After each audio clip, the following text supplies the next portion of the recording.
One Daniel Dankovsky in a mirror. Now 1,000 pieces of Daniel Dankovsky in a mirror, says the protagonist of Pathologic 3 when going a-smashing. It's a fitting metaphor for his seesawing psyche and time-traveling escapades while teasing the main hook of its gameplay. Are all those broken pieces really the same Dankovsky? Can they really be the same, even when smashed further and further? You can't look straight at the sun or at death without flinching. Whose saying was that?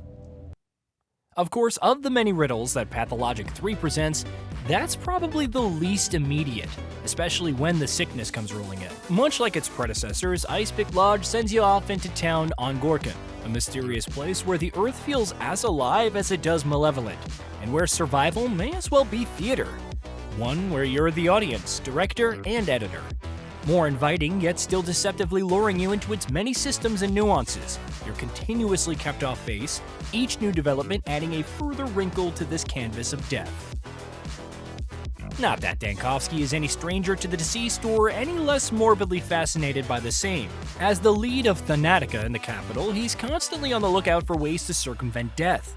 So when he's informed of an individual named Simon Kane who seemingly did just that, Dankovsky packs his bags and ventures to the town for a meeting. Things seem innocent enough at first. The local children stealing his tools, the local adults debating with a herb bride about taking away a corpse, but it's not long before you're suddenly in an interrogation room. The town has fallen, and it's all your fault. While retracing your steps unfolds various vital details on how that happened, Dankovsky apparently let many good folk down. It also leads to an inescapable dead end.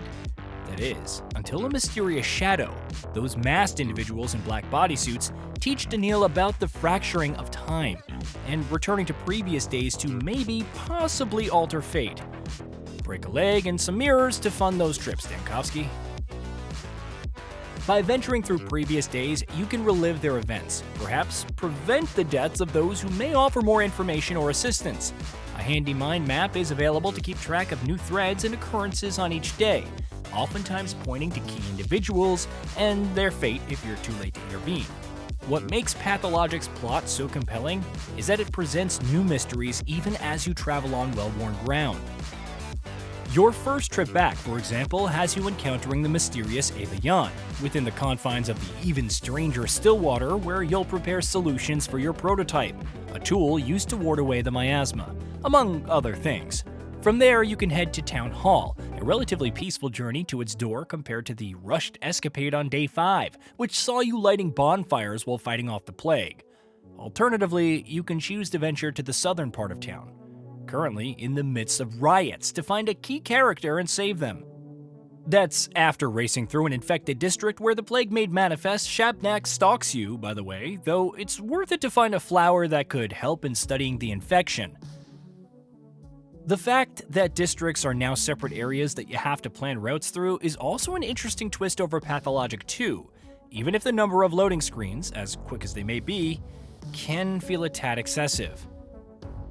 It's a lot to take in, for sure, but Pathologic 3 dances around details as much as it pushes others to the foray. Heavily conversation-based, the paucity of voice acting can at times make these feel much more imposing than they actually are, but that's one of the beautiful things about the game's writing. Beyond each character having their own secrets to hide, you also need to consider Daniel's mental state, represented by apathy and mania. So while it seems normal enough to admit that you failed and apologize, it can fuel the former, delve too much into the doldrums, and a self-inflicted gunshot wound awaits. However, getting too excited, too irritable, kicking things around, or even just messing with seesaws can result in Daniel giving up due to the sheer frenzy. Then again, it may be worth the movement speed buff, especially when trying to avoid the Shabnak. Under motherly wings, oh, under motherly wings.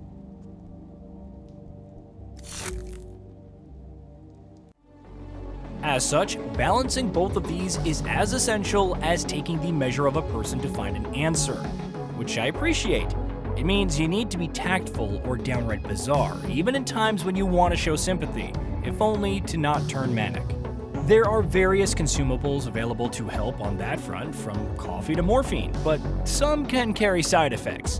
Each new day also means having to build out your inventory from scratch, yet I never found it especially punishing, thanks to paying close attention to your surroundings to loot more or trading walnuts with the kids. The sheer variety of characters is incredible, from the disarming and quaint to the mischievous and manipulative. The fact that you can't always tell at a first glance makes them that much more interesting to talk to. If the fantastic dialogue wasn't enough. Combat is also a factor, but more so the threat than the actual body count.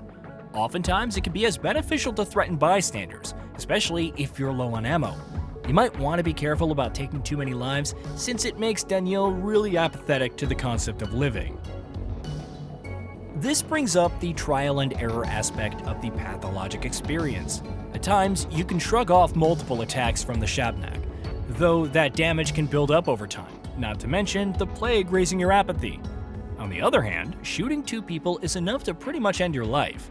The time-traveling aspect also factors in saves, and while I'm fine with this, venturing back to Stillwater, the starting area, after obtaining a plague flower in one district and subsequently giving up on life from shooting too many rioters in another, can feel annoying. Then again, trial and error. It's the game's way of teaching you that going in, guns blazing, isn't the solution.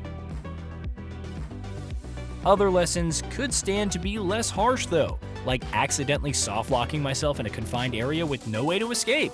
Not a jump button for getting past the waist-high hedge. The prototype, which has limited uses, can also feel a bit weird at times. After dispelling the plague and then having to deal with the Shabnak, immediately prepping it again would have no effect while still consuming the use. Not the best feeling, especially when both threats can assail you as many times as they'd like until you leave the affected area. Even with these caveats and some stiff facial animations in some places, Pathologic 3 is a much better follow-up and perhaps the best game in the series for fans to get into. While leaning on survival horror, the psychological aspects go far deeper, and trying to save the town alongside unraveling the core mystery, which presents its fair number of shocks, can be as disorienting as it is addictive. Just remember to stay patient throughout and value the lives of those around you, endlessly complex as they may be.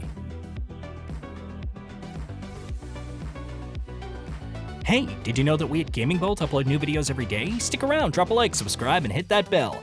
And let us know what kind of content you'd like to see in the future with a comment below.